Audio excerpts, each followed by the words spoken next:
The Billings Ovulation Method, a natural method of fertility regulation.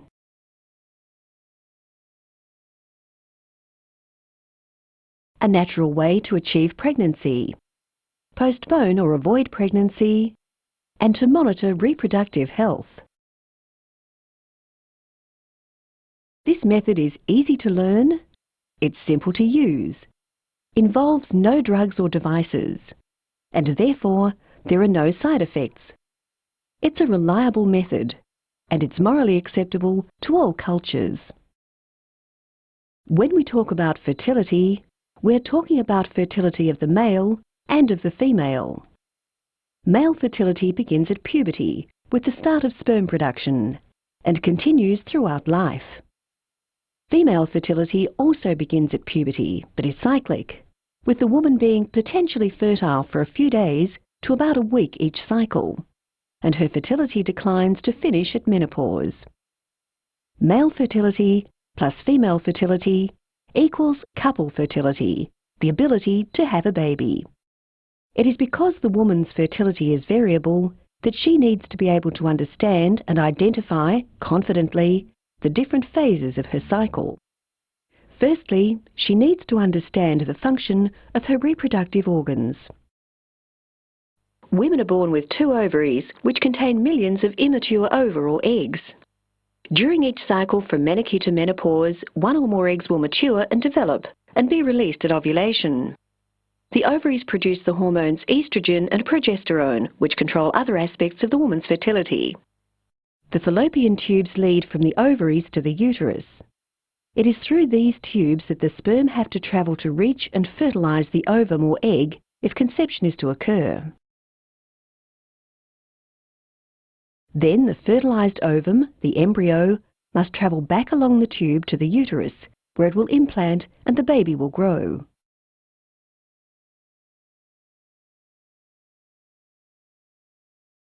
The endometrium, under the influence of the ovarian hormones, develops during each cycle and is shed at menstruation if no conception occurs. The cervix is the neck of the uterus. It has a vital role to play in fertility, for it is there that the mucus is produced, which can keep sperm alive in a woman's body until they can reach and fertilize the egg. This is also controlled by the ovarian hormones. The vulva is at the exterior of the woman's body, outside the vaginal opening. It is highly sensitive, and the woman using the Billings method learns to tune into the sensations felt at the vulva as she goes about her daily activities. She feels the presence of mucus, which has flowed down from the cervix, and this alerts her that she is in her fertile phase. The vagina leads from the vulva to the cervix and uterus. It is where sperm cells are deposited at ejaculation and the passage whereby a baby enters the world in a natural birth. The pockets of Shaw are situated low in the vagina. Controlled by progesterone, which rises just prior to ovulation, they extract moisture out of any mucus passing through the vagina, thus alerting the woman to the rise in her progesterone that accompanies ovulation and hence her peak fertility. To use the Billings Ovulation Method, a woman must keep a daily record. She records at the end of each day the observations she has made throughout the day.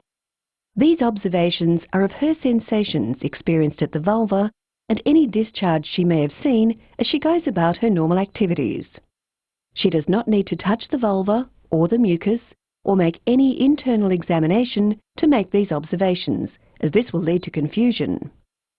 The observations are recorded on the chart at the end of each day and reflect the most fertile characteristic experienced that day.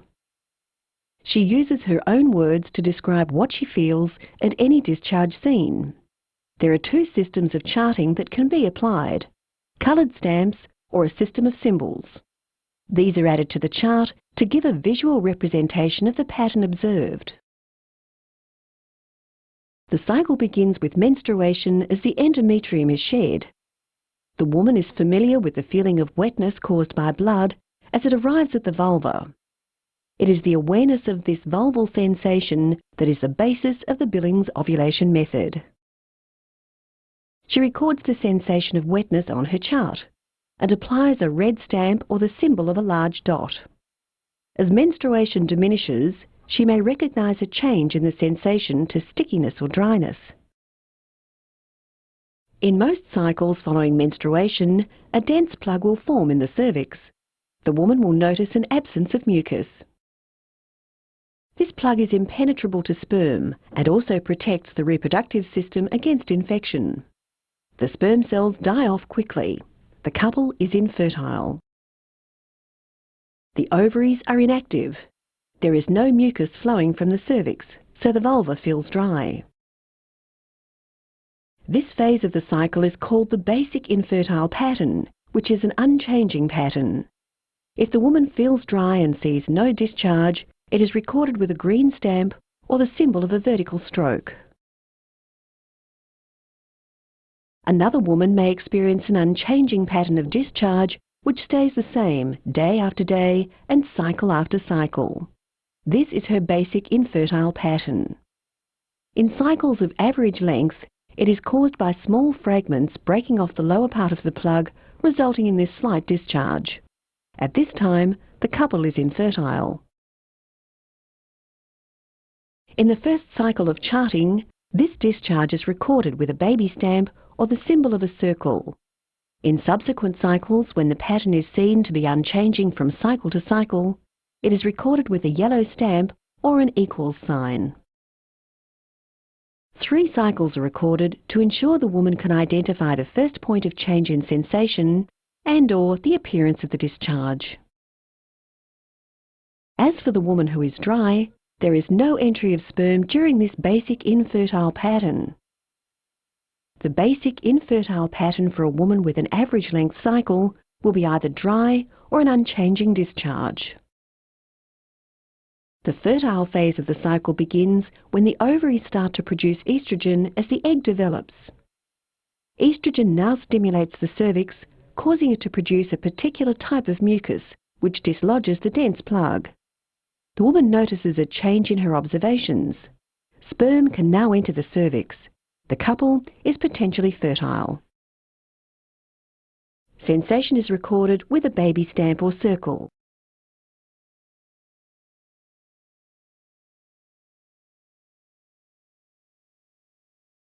The woman with a basic infertile pattern of unchanging discharge will also notice a change at the vulva when fertility begins. As the ovaries produce increasing amounts of estrogen, the woman will notice a changing pattern. The mucus becomes progressively wetter and then slippery, and she may see clear strings of mucus.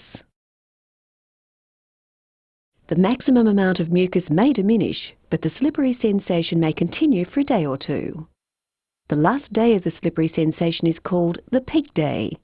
It is the most fertile day in the cycle and occurs very close to the time of ovulation. The peak day, the last day of the slippery sensation, may be associated with increased sensitivity, fullness and softness of the vulva. Progesterone is now starting to be produced. Ovulation is about to occur. The woman no longer feels lubricative at the vulva. The slipperiness is gone and she may feel dry or sticky. On this day of change, peak is recognized as the last day of the slippery sensation. She marks the peak day on her chart with a cross at a count of 1 on the day of change. Ovulation occurs on the peak day in the majority of cycles, but may be delayed until day 1 or day 2 past the peak. The egg will live for 12 to 24 hours. During these 3 days past the peak, the plug of mucus reforms in the cervix. Sperm may still enter the cervix until the end of the 3rd day. The 3 days past the peak are marked with a numbered green or yellow baby stamp or relevant symbol, depending whether she is dry or has a discharge. The final phase of the cycle, from ovulation to menstruation, is called the luteal phase. From the 4th day past the peak, the cervix is closed and sperm cannot enter.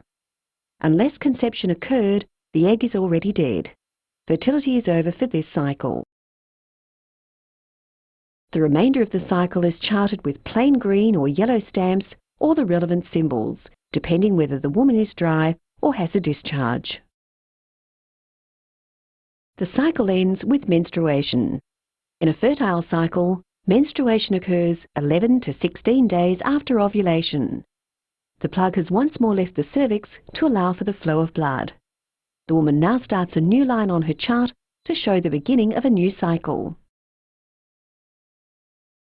The Billings Ovulation Method, based on the science of reproduction and the simplicity of the woman's observations, has 4 rules. 3 early day rules. The peak rule. First early day rule. Avoid intercourse on days of heavy bleeding during menstruation. This is because in a short cycle, fertility may begin before the bleeding has finished, thus obscuring the presence of mucus.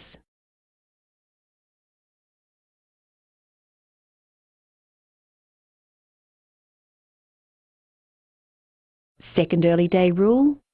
Alternate evenings are available for intercourse because these days have been recognized as the basic infertile pattern.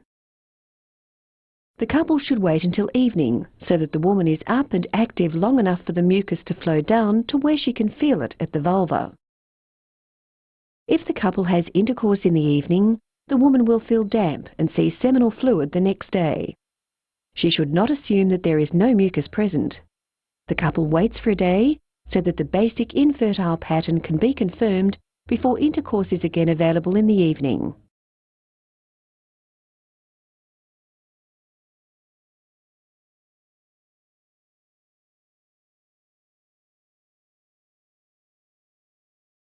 This applies whether the basic infertile pattern is one of dryness or of discharge.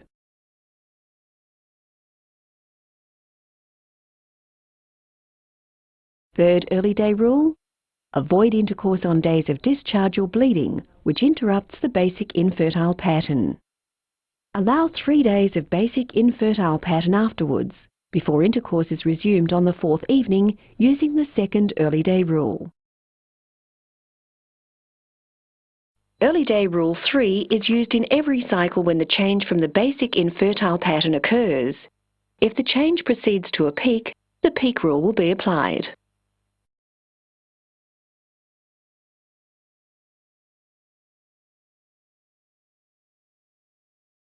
If the peak was not recognized, the change reflects an interruption to the basic infertile pattern caused by raised estrogens. The couple waits for the duration of the change until the basic infertile pattern is again recognized. They then wait a further 3 days of the basic infertile pattern before resuming intercourse, applying the second early day rule. This chart demonstrates correct application of the third early day rule when ovulation has been delayed. The woman has a basic infertile pattern of dryness. On day 8, she noticed a change. The couple waits, and when the BIP is resumed on day 11, the count begins. A further change occurs on day 12. Again, the couple waits until the BIP returns on day 13, and the count of 1, 2, 3 is applied. Day 17 shows another change to the BIP. The rule is applied. When bleeding interrupts the BIP on day 28, the woman knows this is not menstruation because she has not recognized a peak. The third early day rule is again applied. The peak rule. From the beginning of the 4th day past the peak until the end of the cycle, intercourse is available every day at any time. If the intention is to avoid pregnancy, this allows time for the egg to have been released and to have died before intercourse is resumed. Ovulation will not occur again until the next cycle. The Billings Ovulation Method is an observation of patterns. Potential fertility is recognized by a changing, developing pattern of variable length. Infertility is recognized by the unchanging nature of the pattern. The Billings method can be used to assist couples wishing to achieve pregnancy. The early day rules are applied to enable the couple to recognize the beginning of potential fertility. It is then recommended that intercourse be postponed until the sensation becomes slippery, which occurs close to the time of peak fertility. Intercourse over this time of slippery sensation and for 1 or 2 days following the peak will maximize the chances of conception. The Billings method is a reliable, natural means of avoiding pregnancy. A great deal of scientific research has proved the validity of the rules. The early day rules are applied before ovulation, and the peak rule is applied following ovulation. The Billings ovulation method is scientifically valid, yet is simple to use whether the intention is to achieve or avoid pregnancy. The keeping of an accurate chart and the correct application of the 4 rules will enable the couple to manage their fertility naturally. It can be effectively used throughout all stages of reproductive life, including following childbirth or miscarriage, while breastfeeding, approaching menopause, or when coming off contraceptive medication, whether cycles are long or short, regular or irregular. Independent international trials have shown the Billings ovulation method to be better than 99% effective for avoiding pregnancy when the guidelines have been followed. Couples using the Billings ovulation method to plan their family naturally can attest to its many benefits. It is the most thoroughly scientifically researched method of family planning available today. It empowers couples with a knowledge of their joint fertility. With knowledge comes understanding and respect for the potential of their fertility with its life-giving capacity. Both partners are involved in joint decision-making about their fertility, giving them the freedom to choose in each cycle whether they use the method to achieve or avoid pregnancy. As it is completely natural, there are no unhealthy side effects when using the Billings method. But more than this, the charting reflects the woman's reproductive health, alerting her to any abnormality often before other symptoms are revealed. Thus she will seek medical assistance at an early stage, when treatment is most likely to be effective. Because the method demands that the couple work together to achieve their goals, it enhances the relationship by increasing communication, mutual respect and love. The gentle discipline of abstinence ensures they don't take each other for granted and keeps their relationship fresh and new. In order to ensure success when using this method, the woman must make daily observations and chart accurately at the end of each day. It is best if both partners are motivated and there is loving cooperation in achieving their joint goals for their family. The use of the Billings method to avoid pregnancy requires times of waiting without intercourse over the fertile time.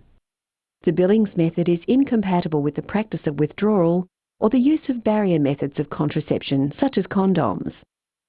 Such practices obscure the behaviour of the mucus and make consistently accurate observations impossible. Doctors John and Evelyn Billings of Melbourne, Australia, have developed the Billings ovulation method over more than 50 years in collaboration with other marriage counsellors, medical scientists and the couples themselves. Where possible, the couple will derive benefit from consulting a trained teacher of the Billings method, who can assist them to interpret the woman's individual pattern of fertility and infertility. Start charting today. Teaching centres are located in many countries throughout the world, details of which can be found on the website at www.womb.org, which also contains a great deal more information about the Billings method, including a list of all the authentic literature. Specialised programs for health professionals and educators are available. If you would like to become a Billings ovulation method teacher, please make contact with us for details. You can also contact us by email, fax or telephone, or write to